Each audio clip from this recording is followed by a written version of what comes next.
Oh my God, he just slapped her. A scream tore through the air of the upscale Manhattan restaurant. In mere seconds, the hand of a millionaire hailed as America's youngest investment king struck the face of his 8-month pregnant wife, all because she dared to approach him during his dinner with his mistress. The slap rang out like a gunshot, igniting an unprecedented media storm. That night, the video spread across social media, sparking millions of outraged comments.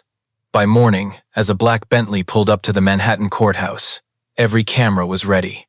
The man who once thought himself untouchable was about to face reality, and the world was watching. Could power buy forgiveness, or would it only expose more sins? Before dawn, New York awoke to a news frenzy. Across Times Square, screens blared the same headline.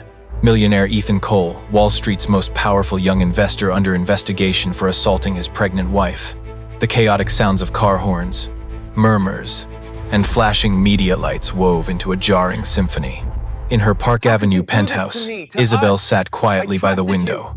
The dawn's light filtered through thick glass, reflecting her weary face. Her hands tightly gripped her wedding ring. Memories of the previous night lingered like a nightmare she wished to forget. But out there, the world had turned it into the year's hottest story. Her phone buzzed incessantly. Reporters, lawyers, even old friends all asking the same question. Are you okay? Across the city, Ethan sat in his empty office. The room, once a symbol of power, now felt like a glass prison. Online news danced across his screen, each headline slicing into his pride. Shareholders called relentlessly. The PR team begged for a public statement, while his lawyer stressed, "Every word you say now could be used against you." He stayed silent. For the first time in years, silence scared him more than failure. Outside his building, a crowd gathered. Signs reading "Number Justice for Isabel" rose high in the wind. News channels brought in psychologists, lawyers, and activists to analyze, debate, and dissect every frame of the video. The story was no longer just theirs. It had become a mirror, reflecting the dark truths hidden in a glamorous world. When fame overshadows humanity. Isabel stood, walking slowly to the large bedroom mirror. She placed a hand on her belly, closing her eyes. Amid the clicking cameras outside, she heard the faint heartbeat within her, the only rhythm keeping her grounded. A notification appeared on her phone. Manhattan court summons Ethan Cole tomorrow morning. She took a deep breath. In that moment, Isabel knew the story no longer belonged to the past. It was moving forward, and she would decide its direction. That morning, the city buzzed as usual, but the air carried a heaviness, as if New York held its breath. On newsstands across sidewalks, bold headlines screamed, "Millionaire Ethan Cole faces court today, financial hero or symbol of decay." Cameras crowded the courthouse, their lenses glinting coldly in the early light.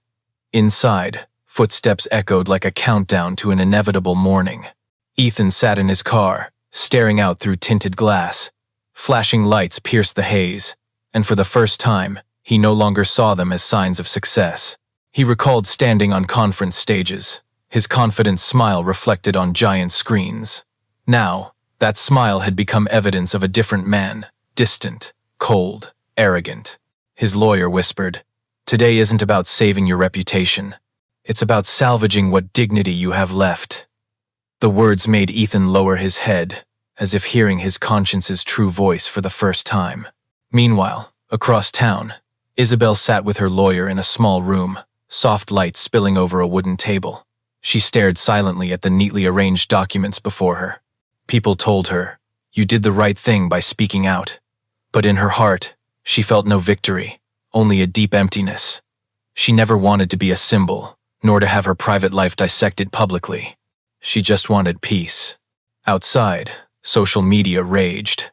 Millions shared, judged, and clashed with opposing views. Some defended Isabel, the brave woman who stood up. Others justified Ethan, citing pressure and exhaustion at the top. Amid the two waves, one thing became clear. People didn't truly care about the truth. They just wanted a story to talk about. Isabel looked up, gazing out the window as the sky brightened. She whispered, "Silence has its own weight, and today, I'll let it speak for me." At the courthouse, as Ethan stepped out of the car, the media surged like a tidal wave. He felt every flash sear into him, like a spotlight of judgment. No one spoke. But in their eyes, he saw another verdict: society's judgment. And that shook him more than the judge's gavel ever could. The next morning, the city felt different. A thin rain draped the bustling streets in a gray veil. Under flickering traffic lights, soaked newspapers bore Ethan's image leaving the courthouse, his face stern, eyes deep as if peering into himself. Across town, Isabel sat in a newly rented apartment, free of lavish frames or trophies. Only silence and her baby's heartbeat filled the space. She received hundreds of messages from strangers, support, empathy, even venom. She didn't respond. She only looked in the mirror, asking herself, when the world speaks for you, is there room for your true voice? One afternoon, her lawyer brought a stack of documents: partnership contracts, exclusive interview offers. All wanted to turn her pain into a consumable story. Isabel shook her head. She didn't want to be a symbol, only a mother. But she knew her silence now carried a different weight. She needed to make it mean something. Meanwhile, Ethan was isolated in his once iconic penthouse. No more laughter from colleagues, no calls from investors. He turned on the TV, seeing himself in the evening news, his face spliced between plummeting stock charts and psychologists' commentary. He switched it off, sitting in silence. For the first time, he didn't seek excuses. He began writing short, scribbled journal entries. Not for the press, not for his lawyer, just to understand what made him become that man. At the same time, Isabel visited small galleries around Chelsea, places where she once found peace. Each painting she saw reflected a piece of her life. Dark patches, cracks, then faint glimmers spreading outward. That evening, she emailed an old friend who ran a women's artist support organization. Her message was brief. I want to start again. Not with the past, but with light. The days that followed brought a gentler New York sky. The persistent rain stopped, and the first rays of sun pierced the glass towers, as if washing away the city's gloom. Isabel sat by a small cafe window, her notebook open. Its pages held sketches, a gallery space, small rooms named Breath, Begin Again, Silence and Light. She envisioned a space where women could share their hearts, not through interviews or headlines, but through art. Each painting, each note, each frame would tell a story. When her friend Grace saw the sketches, she clasped Isabel's hand tightly. You've found a purpose, Grace said. Not to forget, but to transform. For the first time in months, Isabel smiled, not a forced smile for the cameras, but one of someone rediscovering herself. Across town, Ethan sat alone in his quiet apartment. Everything that once fueled his Pride Awards, project models, Forbes covers gathered dust. He wrote endlessly, words piling atop words, apologies left unsaid, wishes for forgiveness he knew he might never receive. But for the first time, Ethan faced himself: no titles, no spotlight, just the man within. Isabel received a message from Grace. We can borrow a Brooklyn space next month. Are you ready? She looked out at the street, where children played under the sun, their laughter echoing through the open window. She placed a hand on her belly, nodding softly. Yes, it's time. In April, New York bloomed with unusual clarity. The last chill of winter faded, and tiny green buds sprouted along Brooklyn's avenues. Isabel stood in an empty warehouse, sunlight flooding through cracked glass windows. She spun around, imagining what this place could become. An art gallery for women who'd walked through darkness to find their voice again. We can start here, Grace said, holding a stack of blueprints, her eyes sparkling. The wooden floor stays. It's old, but soulful. The western light will embrace the paintings.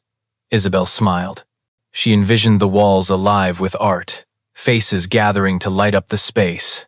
No skyscrapers, no boardrooms. Just light, color, and true stories. In the days that followed, she and a team of volunteers cleaned, painted walls, installed lights, and set up easels. Each team member carried their own past-lost dreams, rediscovered faith, or simply a desire to contribute. Isabel didn't pry, only listened. She knew the magic of sharing lay in understanding, not questions. As the room took on a new life, she felt a different energy. Each stroke of paint, each brush stroke, seemed to mend the cracks in her own heart. At night, when others left, she stayed, sitting by a massive blank canvas, painting shapes from her memories. not to relive pain, but to resolve it. She mixed colors with the warmth of sunset, hints of hopeful green, and accents of vibrant gold, symbols of faith that dawn would always return. One evening, while cleaning brushes, she heard a knock. It was Grace, holding a steaming coffee. "You know," Grace said softly, "the team says they feel peace here, like this room listens." Isabel glanced at the golden streetlights outside, her voice low. "Maybe because it doesn't judge. Here, everyone can be themselves." She paused, then added, "Sometimes, what we need isn't to forget our wounds, but a safe place to hold them, to look back and see how far we've come." Grace fell silent. In that moment, she understood why Isabel chose this path, not loud, not vengeful, just quietly building a world where healing took tangible form. As the opening day neared, Isabel sent handwritten invitations to old friends, colleagues, and those who'd sent supportive messages. Each letter carried the same line: "Come and share your own light." No one knew exactly what she'd display, but curiosity, empathy, and admiration made that spring's opening one of the warmest events of the season. The room glowed with sunlight. White walls held paintings transitioning from dark to bright. At the center, Isabel placed a large piece titled Resilience. It depicted no person or object, only bursts of light colliding, radiating like the sun after a storm. Visitors paused. Some smiled, others wept. A journalist asked, "Why light?" Isabel answered, her voice soft as a breeze. "Because darkness isn't the opposite of light. It's just where light hasn't reached yet. And when we bring light in, darkness fades." After the opening, she stood alone in the quiet room. Afternoon sun poured through the glass, glinting off wet paint, making the space shimmer like a lake. Isabel closed her eyes, breathing deeply. Peace rose within her, not because everything was perfect, but because she'd crossed the boundary of fear. June arrived with radiant golden sunlight. The small street housing the light gallery grew livelier. Each afternoon, wide glass doors welcomed visitors, not just to see art, but to share their own stories. Isabel sat by the window, paint-stained hands glowing in the sunday. She'd just finished teaching a group of young women drawn to her, not for fame, but for trust. "Here," she said, her voice gentle, "there's no right or wrong in art, only things we haven't dared to say." The walls held dozens of paintings, seas, skies, closed eyes in peaceful repose. Each was a piece of its creator's soul, raw, painful, yet alive. When the women laughed or cried together, Isabel realized healing wasn't forgetting, but daring to tell one's story in a new language. A young girl, Lila, said hesitantly, "I used to think the world would never understand me, but when I paint, I'm not alone anymore." Isabel smiled, taking her hand. "No one's truly alone. We just need the right place to be heard." At night, when the room emptied, Isabel gazed at the drying paintings. Golden light cast a small galaxy on the walls. She jotted in her notebook, "Every soul has its own color. When they meet, the world shines brighter." Across town, Ethan lived simply in a rented apartment near Riverside Park. No more suits, no lavish meetings. He woke early, working at a non-profit supporting homeless youth. At first, he joined to stay busy. But something changed. One morning, while teaching a boy to draw, the child looked up and asked, "Have you ever been afraid you weren't good enough?" Ethan froze. He met the boy's clear eyes and said quietly, "Every day." The answer made the boy smile. In that moment, Ethan realized redemption wasn't fixing the past, but using the present to do better. From then on, he spent more time at the center. He taught teamwork, organized art fundraisers. Instead of success speeches, he shared stories of failure, of what he'd lost. People began to see him not as a fallen tycoon, but as a man learning to be human again. One day, Grace, Isabel's friend, visited the gallery with an art magazine. Its cover featured Isabel amid vibrant colors, with a bold headline, "Art is Healing, the story of a woman bringing light to lost souls." Grace handed it to her, eyes gleaming. "See? They're starting to understand. Not your past, but what you're creating." Isabel flipped through, smiling. "The best part is when they don't just see me, but themselves in it." That night, after a small exhibition, Isabel walked along the Hudson River. Cool wind carried the scent of salt and distant pine. A guitar's low, warm melody drifted from afar. A man played for a group of kids, streetlights softly illuminating his face. Isabel couldn't see clearly, only his slightly hunched form, fingers clumsy but sincere. She smiled, walking on. She didn't know it was Ethan, and perhaps didn't need to. This journey was no longer about two people, but two souls learning to forgive themselves. Back home, Isabel opened her laptop. A new email from an anonymous sender read, "Thank you for creating that place. Because of light, I know I can start again." She touched the screen, eyes misty. Outside, the city hummed. Car horns faded, replaced by street music and laughter. Isabel whispered, like a promise to herself, "Tomorrow, we keep going, because light never stops." The following autumn, Central Park's trees turned honey gold. Cool air heralded a new season, but for Isabel, it marked a longer journey. Light was no longer just a Brooklyn gallery, but a community art movement spreading across America. Cities like Chicago, Seattle, and Austin hosted Lighthouse Studios, where women, teens, and those recovering from trauma gathered to share, create, and heal. Each month, Isabel received hundreds of letters and photos of impromptu exhibitions, vibrant paintings, and heartfelt notes. "I found myself here." She read each one, feeling warmth from strangers. If she once created light to save herself, now she continued it to ensure others weren't alone. In late October, she was invited to San Francisco for the Art and Life Reconstruction Forum. The event gathered artists, therapists, and community workers. As she stepped onto the stage, she saw hundreds of expectant, trusting faces. Speaking slowly, without a script, she said, "Some darkness can't be erased, but we can learn to live with it through our own small light. Each time you tell your story, a lamp is lit. And when enough lamps shine, the world is no longer dark." The audience stood, applauding. In the back row, Ethan sat quietly. He wasn't there for forgiveness, but to witness. A friend from his nonprofit had mentioned the forum, unaware the speaker was Isabel.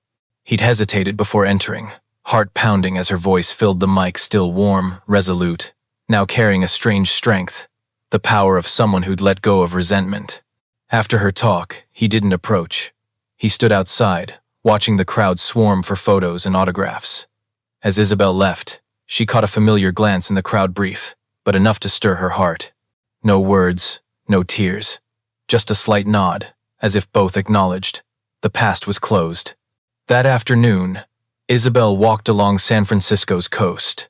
Waves rolled steadily, light stretching across the water. The breeze carried salt and pine.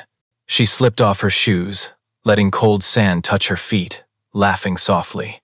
It had been so long since she felt truly free, unburdened, no roles to play. Her phone buzzed. Grace texted, "Isabel, Light just got national funding. We'll have our own center next year." She laughed, tears falling unnoticed. On a distant hill, Ethan gazed at the sea. He'd chosen a hotel near the bay, watching the sunset glide past the Golden Gate Bridge. As the sun dipped, he pulled a small note from his pocket. Isabel's handwritten words, passed to him via a volunteer. "No one's too late to start again. What matters is the path you choose for your light." He smiled. He couldn't return to the past, but he could move forward as a new man. That evening, Isabel stood on her hotel balcony, gazing at the glowing city. Its streets sparkled like stars across the sky. She thought of her journey not with sadness, but gratitude. Every loss, every ruin, had led to this moment. A smile without pain. She wrote in her notebook, "Light never stays still. It takes new forms. Sometimes a painting, sometimes a stranger's smile, and sometimes the silence between two people who've learned to forgive." A shooting star streaked across the sky. Isabel closed her eyes, whispering, "Thank you, because the light has returned." Winter came early that year. Snow blanketed Brooklyn's rooftops, Christmas lights twinkling along the avenues. A massive banner hung on the main street. 5 years light continues. Isabel stood in a grand hall, where hundreds of students gathered for the opening of the Light Foundation's first community art academy. No longer a small studio, the project was now a non-profit training gifted but underserved youth, turning pain into creation, memories into living energy. The space overflowed with color. Walls held students' abstract paintings, polished wooden floors gleamed, and the scents of paint and fresh wood mingled. Isabel walked the halls, hearing joyful laughter. This place seemed born to replace the world's cold noise with the sound of hope. Grace approached, holding a list. "Over 500 signed up for the first class," she said, tired but elated. "Even kids from Texas, Alaska, Isa, we've come so far." Isabel smiled, eyes shining with pride. "We haven't gone far, Grace. We've just come closer to people's hearts." At the opening ceremony, journalists, social organizations, and those touched by light filled the room. Isabel didn't give a long speech. She told her story simple, unflinching, unembellished. "Years ago, I thought the world only valued the strong. But when I fell, I learned true strength lies in gentleness and the ability to forgive and love again." The hall fell silent. No applause, just people standing in quiet tribute to her journey. From that moment, Isabel knew light was more than a project. It was a shared language, where people found themselves in others' stories. Across town, Ethan worked in a small music center, its walls lined with old guitars, warm light spilling over a worn piano. He taught kids from tough neighborhoods to play, to hear their own hearts in each note. A boy asked, "Why does music make people cry?" Ethan smiled. "Because sometimes, tears are how the heart says it's found something real." That night, alone, he sat under the dim light, unfinished sheet music before him. On the table was an envelope from Grace, inviting him to join Light Expanded for freelance artists. He touched it, silent for a long time. No apologies needed, no past to erase. Just one small act to let others' light shine through his hands. The next day, he emailed back, "I'd like to teach music to the kids in the program. No need to list my name anywhere." Weeks later, at the academy, Isabel walked the halls, hearing music drift from a classroom. A piano played warm, slow, imperfect, but deeply true. She stood outside, listening. A man played, his back to her, surrounded by softly singing children. She didn't see his face but felt something familiar in the melody. No need to enter, no need to ask. Isabel placed a hand on her chest, smiling. She knew all paths of light led to the same place where hearts find peace. That afternoon, snow fell lightly on the academy's roof. A 10-year-old girl, Mia, ran to Isabel, holding a scribbled drawing. "Miss, this is my painting. I call it a heart with a window." Isabel raised an eyebrow. "Why a window?" "Because if everyone's heart opens a little, more light can come in." Isabel laughed, tears welling. "You're wiser than me, kid." Mia's words became the Light Foundation's new motto, "Open hearts, brighter worlds." That night, as the city dimmed, Isabel sat in her small office. Snow fell outside, blanketing the world in white. She wrote the final line in her journal, chronicling Light's journey. "I can't change the world. But if today I make one person believe they're worthy of love, maybe the world has changed a little." She closed the book, setting it by the window where golden light reflected. Downstairs, the piano played on, soft and warm, like a promise. Light would never fade, as long as someone believed in it. The following spring, sunlight bathed a newly opened building in Lower Manhattan. Silver letters gleamed out front. The Light Center, a space for healing and hope. Isabel stood still, listening to the breeze through the windows. Inside, open spaces glowed with natural light, white walls reflecting vibrant artwork from students nationwide. The new center was the result of over 2 years of tireless work. From a Brooklyn warehouse to a national network, Light now had a true home. Grace approached, holding a thick folder. 3 months until our first semester. Over 200 signed-up artists, teachers, even people who've never touched a brush. Isabel smiled. "We're not teaching them to paint, Grace. We're teaching them to find themselves." She walked the halls, touching a wall displaying photos of past participants. Each face was a story, each smile proof of compassion's power. The final room was an open studio light poured through a glass ceiling, casting shimmering streaks on the wooden floor. This would host sharing sessions, small exhibitions, and classes. At the press conference launching the center, a reporter asked, "Did you ever imagine light would go this far?" Isabel smiled softly, her gaze deepening. I didn't think that far. I just knew that when you light someone's way, that light spreads. And when enough people do it, a whole city shines. The room fell silent for a moment, then applause rose like a gentle wave. Isabel wasn't proud, she was grateful.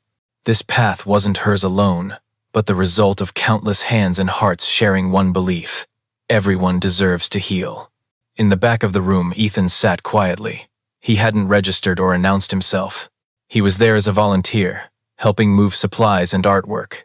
Hearing Isabel, he felt lighter, not from guilt's release, but from rare peace. After the event, he left, avoiding the crowd, leaving only a small envelope in the center's mailbox. Inside was an anonymous check and a brief note.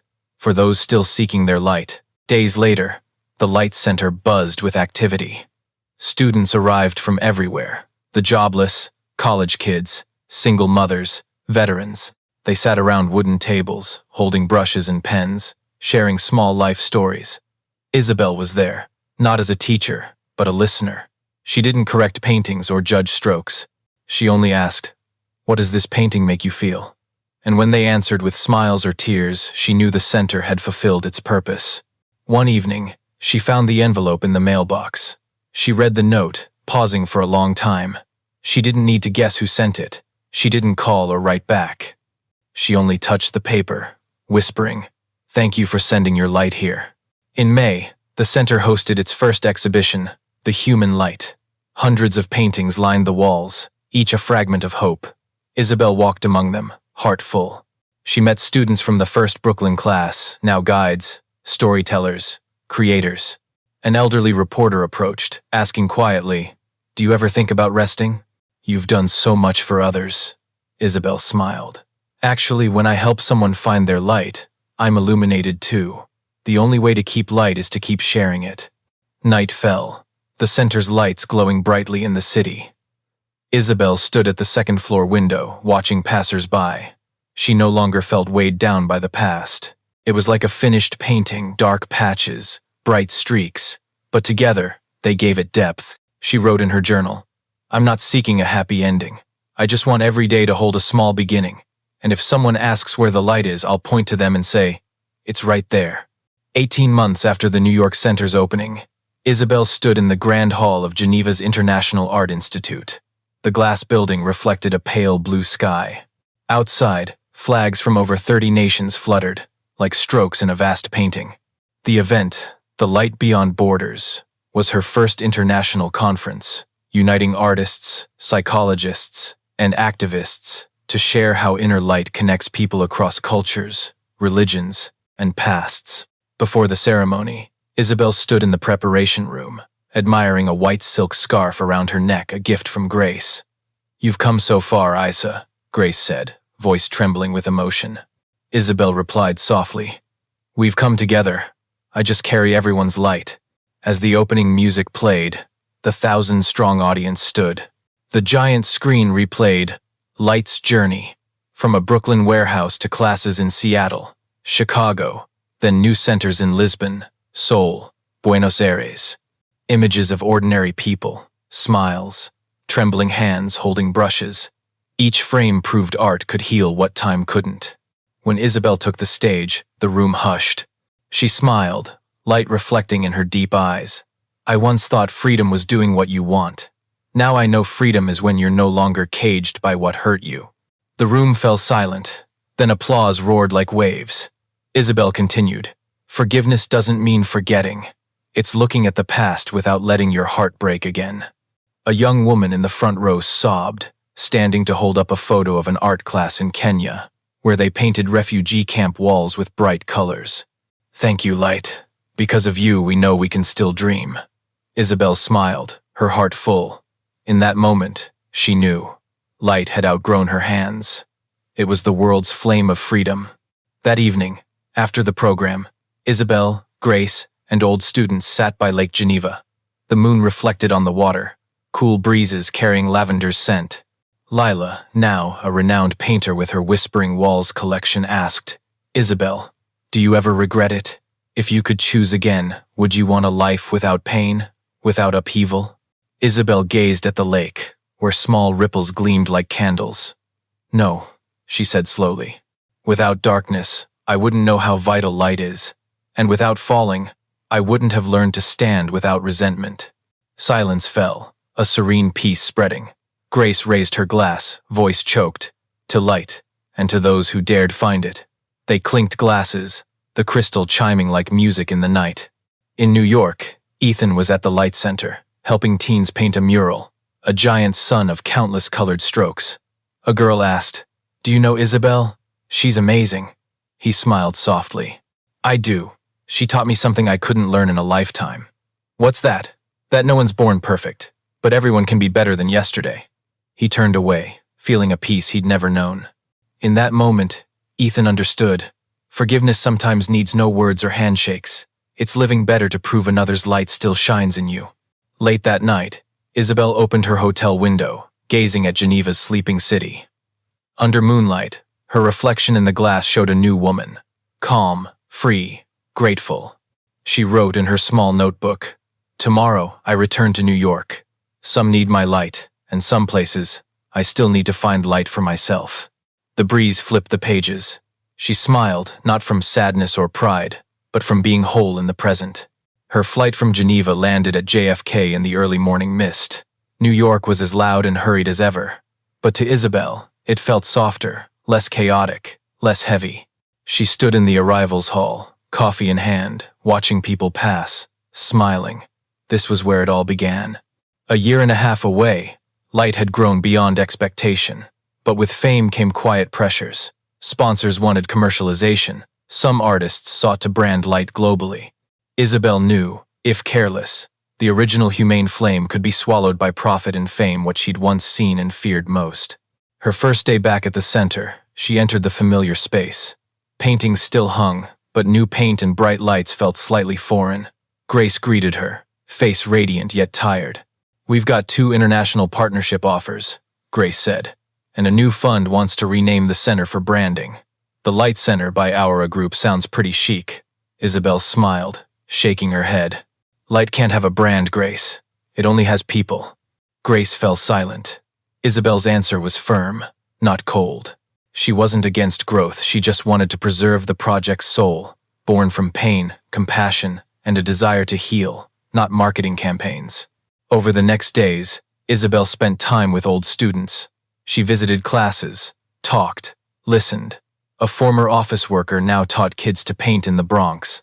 A veteran ran photography classes for the disabled. Each story convinced Isabel the flame still burned, needing only her sincerity to keep it alive. One evening, she returned to her old apartment overlooking Central Park. Everything was as before: bookshelves, easel, a photo of the first light group.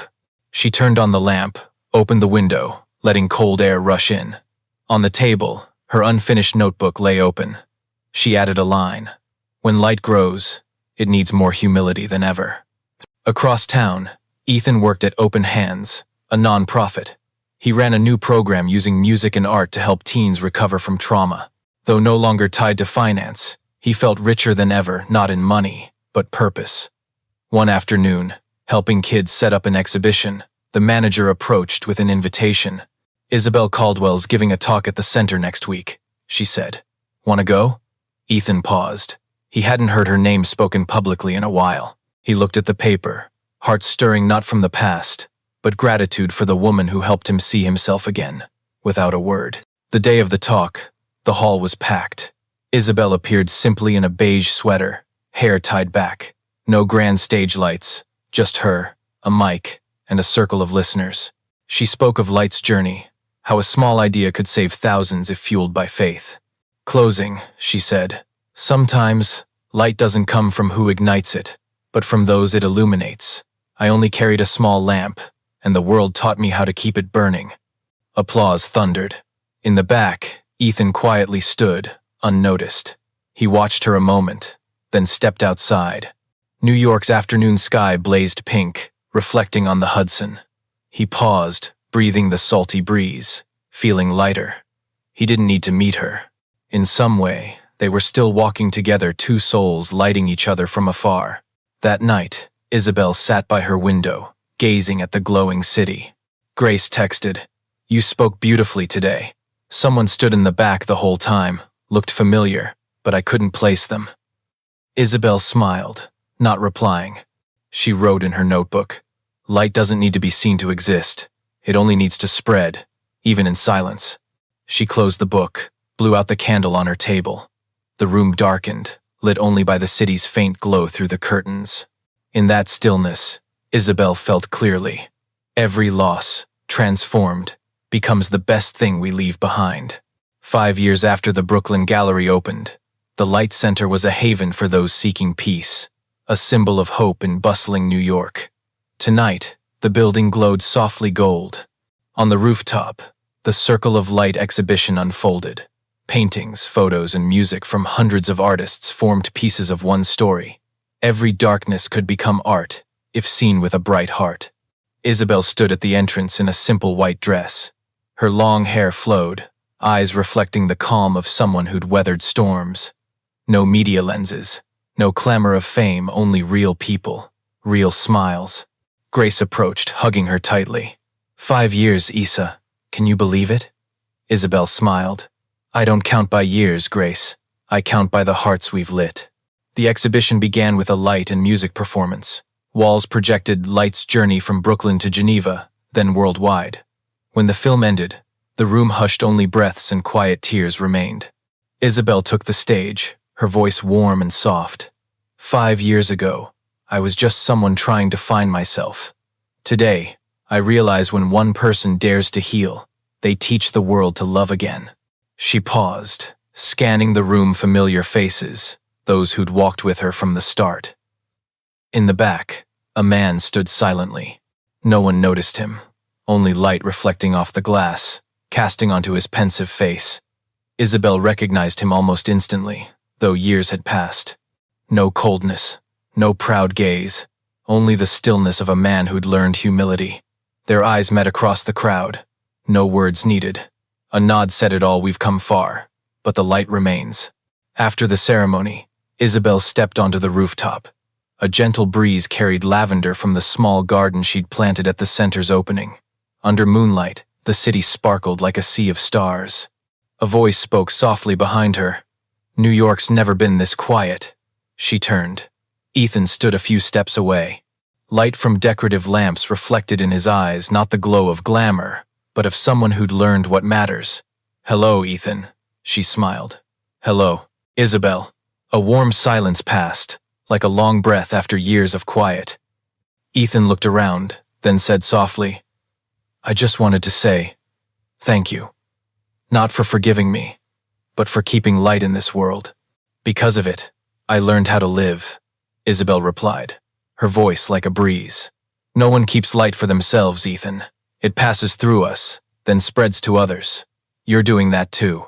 He lowered his head, a faint smile rippling. They stood by the railing, gazing at the city's distant lights blending into the night. No weight, no wounds, just a strange feeling, true peace. As Ethan left, Isabel returned to the exhibition.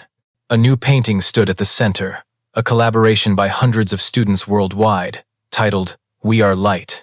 On a gentle green canvas, thousands of colors merged into a giant heart. Each stroke was a story, a piece of a soul. Isabel stood before it for a long time, then touched it gently. She whispered, as if to the universe, thank you for the years gone by. Thank you for the darkness, because it made light meaningful. She turned, seeing young students laughing, snapping photos. The breeze lifted the curtains, moonlight flooding in, illuminating the room. Isabel closed her eyes, breathing deeply. In the heart of the sleepless city, she felt truly free, not because everything was perfect, but because she'd embraced every imperfection as part of a larger painting, the canvas of life. As the exhibition closed, the room's lights dimmed, leaving only the city's glow through the glass. Isabel gazed at the central painting, hundreds of colors, none perfect, but together forming a radiant circle. She realized that was life itself. Without darkness, we'd never know light. Without pain, there'd be no compassion. Without partings, there'd be no heartfelt reunions. Isabel smiled. The light in her no longer came from pain, but from gratitude for those who walked with her, those who left, and those whose wounds helped her grow. This story may end, but the light it sparked still spreads in every heart. If you've walked through darkness, believe the light waits within your heart. If this story touched you, share it, to let the light spread, because who knows, one small act of yours might ignite another life.